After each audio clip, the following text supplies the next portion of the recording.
Hello everyone, it is Wizaldo or Wesley, and today I'm going to be taking a look at the big bad green ZORO.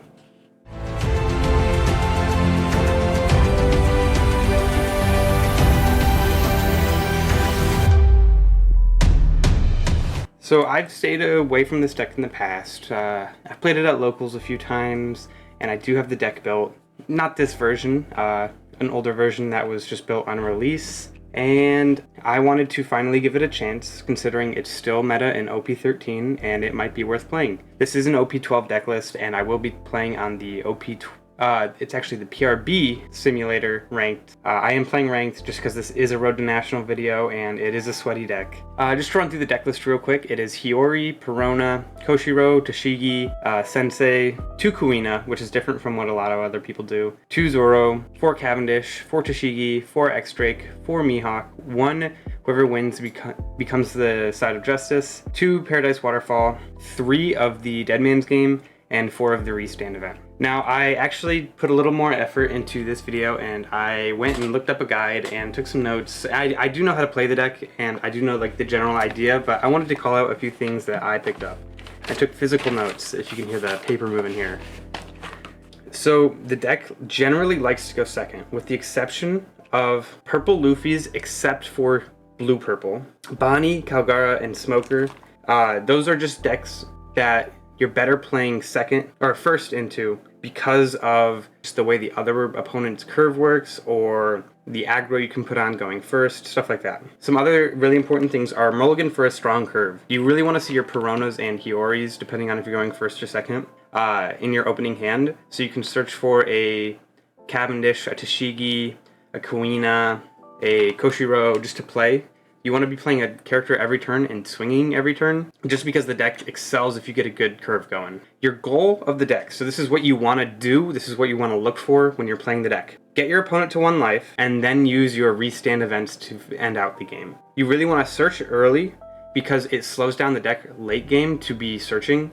It just like throws off the tempo, and it's not great for getting to that goal of getting your opponent to 1 life and then restand eventing. So emphasis on searching early. Your general game plan is turn 1 you're going to want to search, turn 2 you're going to want to Koshiro and then swing, turn 3 you're going to want to Cavendish or Toshigi and swing, and then turn 4 you're going to want to Toshigi and swing, and then turn 5 you're going to want a Mihawk. Although turn 4, if you have a Mihawk, you probably want to play it and then just swing and then maybe play something if you can Cavendish, and yeah. So a few of the things I want to point out, the lines per se, is if you block with Mihawk and you have a Paradise Waterfall in hand, you can use the Paradise Waterfall to restand the Mihawk in the counter step. So say you have a 9k swing coming at you from an opponent's ZORO, you can block with Mihawk, Paradise Waterfall to get to 10k, and then restand the Mihawk to be able to block again. And yeah, that's pretty much the biggest things. If you have a Kuina out on board and you don't have 3 rested Dawn and you want to go for game, you can always use the Luffy's the man who will become king of the pirates, and then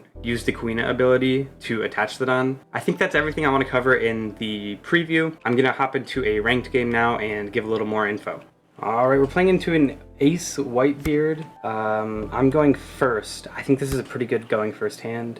Start off with a Perona, search something to play on curve. I think I grab this Toshigi, and then I'll just end turn. My opponent is going to have a ton of cards in hand, so I want to be playing semi-aggressive early. Next turn I do probably Koshiro and then just swing at life. Alright.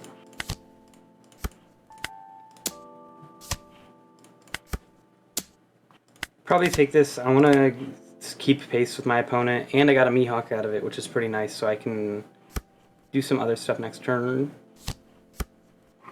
Alright. I think I do Toshigi the Marco here, and it might be a little confusing as to why I do that, but they don't get the value necessarily. They get the 2 cards, or yeah, it's 2 cards, right? Yeah, the on KO effect, which is nice, but they don't get to really block with it, which is rough for my opponent, if that makes sense. You do a similar thing in the red-blue ace matchup, where if your opponent doesn't have a Dawn attached to their leader, you just swing at the Marco, because it doesn't give them 3 cards, it just gives them 2. But in this case, I'm just not letting them get the value of being able to block later. I'll take this, no trigger, have the Mihawk combo in hand, but they have a huge board. They have a really wide board, so I'd love to see a Tashigi off the search. No Tashigi, that's pretty rough. Grab a Zoro then. Play the Zoro, then I will swing, I think 6 and then 7 at life. Maybe get some count out of their hand with these swings. I think going wide against this deck is the right move, because they just get so many cards in hand that going wide kind of forces them to counter a little bit more. But they do take this, interesting. They Gum Rain to get out of it, which means I get 2 cards, which is nice. And they get rid of a Pudding, which means they might have a Pudding in hand. I don't think I would mind getting Pudding right now, just because my hand isn't amazing. I don't have any Luffy's Demands, and at this point in the game I probably want to see one of them in hand. Yeah, that goes through. Alright, I probably get Tax Spirited this turn. I do counter this though. I don't want to go below 3 super early. And it kind of protects me from a Pudding by countering here if I go down to 5. Yeah. Tax Spirit comes out. I just swing with lead in this case. So I'll do this. And swing a ton at the Kingdu. Restand it. And then do a ton at life. I can end there pretty comfortably. I can block the ace swing and then restand my character if I really need to on a later swing. Alright, he sent an I Am Whitebeard to the top of his deck. We do get Red Rock there. That's not something I want to see, but it is something I could have played around, so thinking a little bit more ahead would have been a little beneficial there. I'm going to Dead Man's Game this, just to stay healthy, because I do probably take the 8 and 12 coming at me. Or I block the 12, but take the 8. Ooh, it's only 7.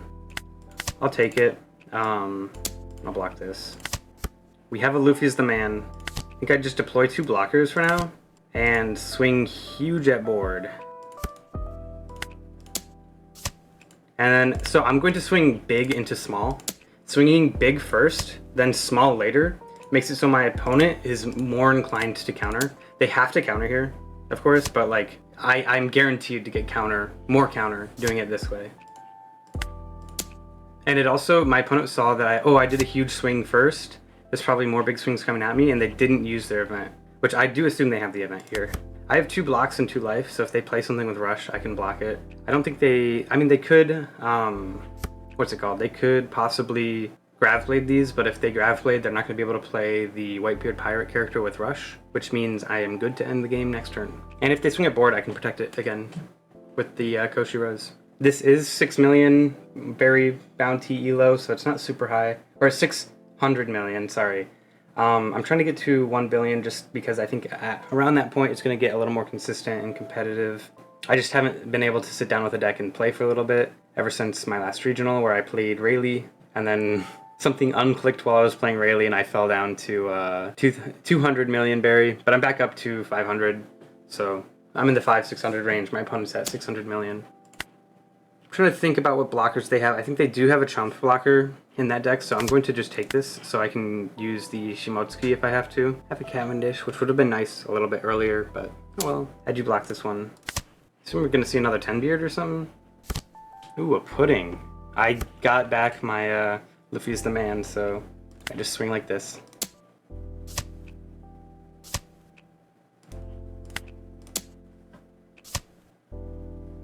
Yeah, and I'm guaranteed game here. Yeah. Alright, thank you guys so much for watching. Just to do a little deck recap.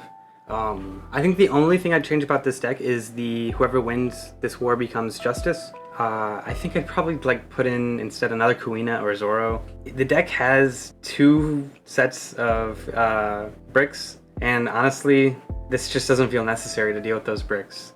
It does get rid of Mihawk or Tashigi, and those are like 2 cards you really want to see. So I'd probably consider putting in another Kuina, because I didn't see any Kuinas while I played today. I played a few games. The last one was the first one I got that was actually pretty usable, just because I was able to show off some of the more important things like curve that the deck benefits from. And yeah, this is my final deck list that I'll put in the description, so check that out if you'd like. I'll also put my Twitter and Twitch in the description, so if you want to hear from me more, check those out down below. If you enjoyed this video, I would really appreciate if you would consider liking. And if you want to give me feedback, give me your own deck list, suggestions, leave a comment down below with that. I love to hear them. I love to hear what other people have to say. And yeah, if you enjoy this kind of content, please consider subscribing. And that's it from me, so I hope to see you in the next one.